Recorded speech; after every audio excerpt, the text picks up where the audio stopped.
वंदे मातरम बाल दोस्तों। उम्मीद है आप सब ठीक होंगे, अपने मम्मी पापा का कहना मानते होंगे, घर में ही रहते होंगे और बाहर का कुछ भी खाना नहीं खाते होंगे, सिर्फ घर का खाना ही खाते होंगे। तो ये सब ध्यान आप रख रहे होंगे। आज आप कोरोना की वजह से घर में बैठे बैठे ऐसे वीडियो देख के पढ़ रहे हैं, फिर होमवर्क भी घर में ही कर रहे हैं और खेलना भी घर में ही। तो ये सब कोरोना की वजह से है। कोरोना एक ऐसा रोग है जो बच्चे, बूढ़े और युवान सबको होता है, लेकिन कुछ रोग ऐसे होते हैं जो बच्चे जन्मते हैं, तो कुछ बच्चों को जन्म से ही वो रोग होते हैं, जैसे कि यहाँ पे दिखाया गया है ये बेरी बेरी का रोग। तो इसे ज़्यादातर बच्चों के जो पाँव है वो असरग्रस्त होते हैं और बच्चों के पाँव जो है वो ऐसे असरग्रस्त होते हैं और एकदम सीधे नहीं रहे। बेरी बेरी जिसे हुआ होता है वो बच्चे सीधे खड़े नहीं रह सकते हैं। उसके बाद का रोग हम देख सकते हैं पोलियो का। तो ये जो पोलियो का रोग है ये भी बच्चों को जन्म के बाद कुछ साल के होते हैं तो पोलियो का रोग लग जाता है और उसमें हाथ है, पाँव है, वो असरग्रस्त होते हैं। अगर बच्चों को जन्म से ही पोलियो की जो रस्सी है, यानी कि जो हम कई बार टीवी में देखते हैं पोलियो का जो जाहिरात आती है कि 2 बूंद जिंदगी की, तो ऐसे मुंह में 2 बूंद डालते हैं पोलियो की जो होती है वैक्सीन होती है, वो हमें मुंह से देते हैं। तो वो जो 2 बूंदें होती है वो हमें पोलियो से रक्षण करती है हमारा। तो इससे हमें पोलियो में रक्षण मिलता है। तो कई बच्चे जो है वो असरग्रस्त हो जाते हैं, उसके मम्मी पापा उनको पोलियो की जो 2 बूंदें हैं वो नहीं पिलाते, इससे उनको पोलियो हो जाता है और इसी वजह से उनको सारी ज़िंदगी ऐसे व्हील चेयर में या फिर पैर को ऐसे घिसटते हुए चलना पड़ता है या फिर लाठी का सहारा लेना पड़ता है। तो ये सब पोलियो की वजह से होता है। तो बाल दोस्तों, हम भी यहाँ पे एक ऐसी इकाई पढ़ेंगे जिसका नाम है सुबह, जिसमें एक रेशमा नाम की लड़की की बात है जिसे जन्म के 4-5 साल में पोलियो हो जाता है और पोलियो की वजह से उसे पूरी ज़िंदगी ऐसे व्हील चेयर पर बैठ के बितानी पड़ती है। फिर भी वो एक हिम्मत वाली लड़की होती है और हिम्मत से अपना सब काम करती है। तो आइए हम जानते हैं सुबह इकाई में रेशमा के बारे में।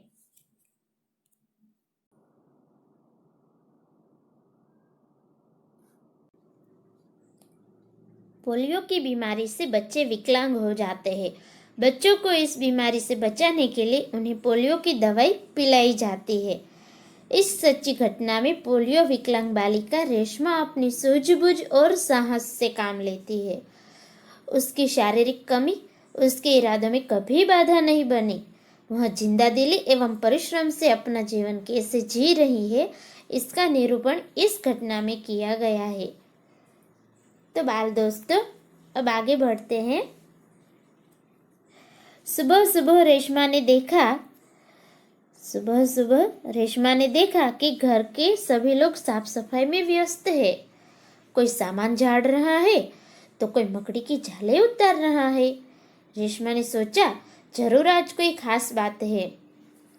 तो बाल दोस्तों, जब रेशमा सुबह सुबह में अपनी नींद पूरी करके जब जग गई तो उसने देखा कि घर के सभी लोग जो है वो सफाई में व्यस्त है। तो सब लोग जो है वो सफाई काम कर रहे थे। कोई सामान झाड़ रहा था, यानी कि जो सामान के ऊपर धूल मिट्टी लग रही थी उसे साफ कर रहा था। तो कोई मकड़ी ने जाले बनाए थे तो वो उतार रहा था। इसलिए रेशमा ने सोचा कि आज जरूर कोई खास बात होगी, इसलिए सभी लोग साफ सफाई कर रहे हैं। माँ, आज कोई खास बात है?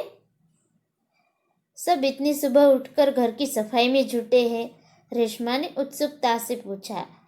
तो जब सब लोग साफ सफाई कर रहे थे तो रेशमा को उत्सुकता हुई और उसने पूछ लिया कि माँ आज कोई खास बात है, सब इतनी सुबह उठकर घर की साफ सफाई में जुटे हैं। तो बाल दोस्तों, जुटे हैं यानी कि लगे हैं, साफ सफाई के काम में लगे हैं। तो माँ ने कहा, हाँ बिटिया रानी, त्योहार के दिन है, भूल गई क्या? पहले से ही साफ सफाई हो जाए तो अच्छी तरह त्योहार का आनंद ले पाएंगे। माँ ने प्यार से रेशमा के गाल को सहलाते हुए कहा। तो जब रेशमा ने उत्सुकता से माँ को पूछ लिया कि माँ आज कोई खास बात है, सब इतनी सुबह उठकर घर के सफाई में लगे हैं, तो माँ ने कहा, हाँ बेटिया रानी, त्योहार के दिन है, भूल गई क्या? तो माँ ने कहा कि बिटिया रानी, त्योहार के दिन है, तुम भूल गई क्या? पहले से साफ सफाई हो जाए तो अच्छी तरह त्योहार का आनंद ले पाएंगे। तो इसलिए माँ ने कहा कि जब हम पहले से ही साफ सफाई करके घर एकदम साफ कर दे तो त्योहार का जो आनंद है वो अच्छी तरह से ले पाएंगे। माँ ने ऐसा रेशमा के गाल को सहलाते हुए यानी कि गाल पे हाथ को इसे अच्छे से फिराते, प्यार से फिराते हुए कहा। तो बाल दोस्तों, हम भी अपने घर में, जब हमारे मम्मी पापा है, हमारे घर में जब दीपावली आने वाली होती है या फिर जन्माष्टमी आने वाली होती है, उत्तरायण का त्यौहार आने वाला होता है, तो घर की साफ सफाई करते हैं, घर में नई नई सजावट की चीज़ें लाते हैं। तो हम भी इस तरह साल में 3-4 बार जो त्यौहार आने वाले होते हैं तब घर में साफ सफाई करते हैं।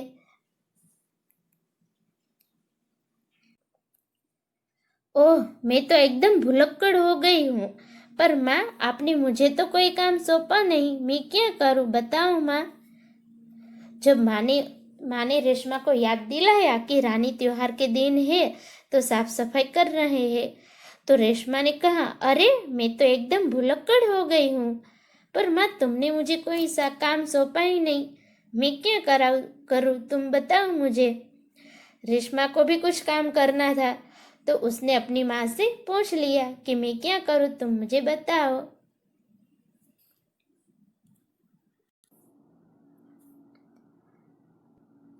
अच्छा चलो, पहले नहा धोकर तैयार हो जाओ, फिर बताऊंगी। बहुत से काम है, मैं भी आपकी मदद करना चाहती हूँ, माँ ने कहा। जब रेशमा ने माँ से पूछा कि मैं क्या काम करूँ, तुम मुझे बताओ माँ, मैं क्या काम करूँ, तुम्हारी क्या मदद कर सकती हूँ, तो माँ ने रेशमा से कहा, अच्छा पहले चलो नहा धो लो, तैयार हो जाओ, फिर तुम्हें बताऊंगी, तुम्हारे लिए भी मैंने बहुत से काम रखे हैं। तो रेशमा ने कहा, मैं भी आपकी मदद करना चाहती हूँ। तो माँ ने कहा कि अभी नहा धो लो तुम, फिर मैं तुम्हें तुम्हारा काम बताऊंगी। रेशमा को भी ऐसा अच्छा लगता है मदद करना। रेशमा ने रुआंसे स्वर में कहा, मदद तो मैं जरूर लूंगी, मैंने तुम्हारे लिए कई काम सोच रखे हैं, नहा धोकर नाश्ता कर लो, फिर बताऊंगी। कहते कहते माँ ने रेशमा को उसके पहिए वाली कुर्सी पर बैठा दिया। रेशमा ने अपनी पहिए वाली कुर्सी को धीरे धीरे धकेला और अपने दैनिक कार्यों में लग गई। तो रेशमा ने जब रुआंसे स्वर में कहा, अच्छा चलो मैं नहा धोकर तैयार हो जाऊँ, फिर मैं भी आपकी मदद करना चाहती हूँ, तो माँ ने भी कहा, मदद तो मैं जरूर लूँगी, मैंने तुम्हारे लिए कई काम सोच रखे हैं। तो हम भी जब हमारी मम्मी को काम ऐसे मदद करने की बात करते हैं तो हमारी मम्मी भी कहते हैं ना कि मैंने तुम्हारे लिए भी काम रखे, तुम ये काम करो, तुम वो काम करो। फिर माँ ने कहा, नहा धोकर नाश्ता कर लो, फिर बताऊंगी। माँ ने कहा कि तुम्हारी मदद तो मैं जरूर लूँगी, तो तुम पहले नहा धोकर नाश्ता कर लो, फिर मैं तुम्हें तुम्हारा काम बताऊंगी। कहते कहते माँ ने रेशमा को उसकी पहिए वाली कुर्सी पर बिठा दिया। तो रेशमा जो है वो पोलियोग्रस्त लड़की है, इसलिए उसकी माँ ने उसके लिए पहिए वाली कुर्सी ली है। तो माँ ने उसके साथ ऐसे बातें करते करते उसको उसकी पहिए वाली कुर्सी पर बैठा दिया। रेशमा ने अपनी पहिए वाली कुर्सी को धीरे धीरे धकेला और अपने दैनिक कार्यों में लग गई। तो रेशमा जो है वो एक जगह से दूसरे जगह जाने के लिए अपनी माता की, अपनी माँ की मदद नहीं लेती है, लेकिन वो अपने हाथों से ऐसे पहिए वाली कुर्सी को धीरे धीरे धकेलती है और अपना दैनिक कार्य करती है। रेशमा जब 5 साल की थी तभी से उसके दोनों पैरों काम नहीं करते थे। उससे बहुत तेज बुखार हुआ और घुटनों से नीचे दोनों पांव एकदम बेजान हो गए। तो बाल दोस्तों, रेशमा जो है वो 5 साल की थी तब उसके दोनों पैर काम नहीं कर रहे थे। उसे बहुत तेज बुखार आया और घुटनों से नीचे दोनों पांव एकदम बेजान हो गए। तो बाल दोस्तों, रेशमा को ये क्या हुआ था? तो रेशमा को ये पोलियो हो गया था। इसलिए तो वो 5 साल की थी तब से, तो इसलिए उसके दोनों पैर काम नहीं करते, लेकिन घुटनों से नीचे उसके दोनों पांव एकदम बेजान हो गए।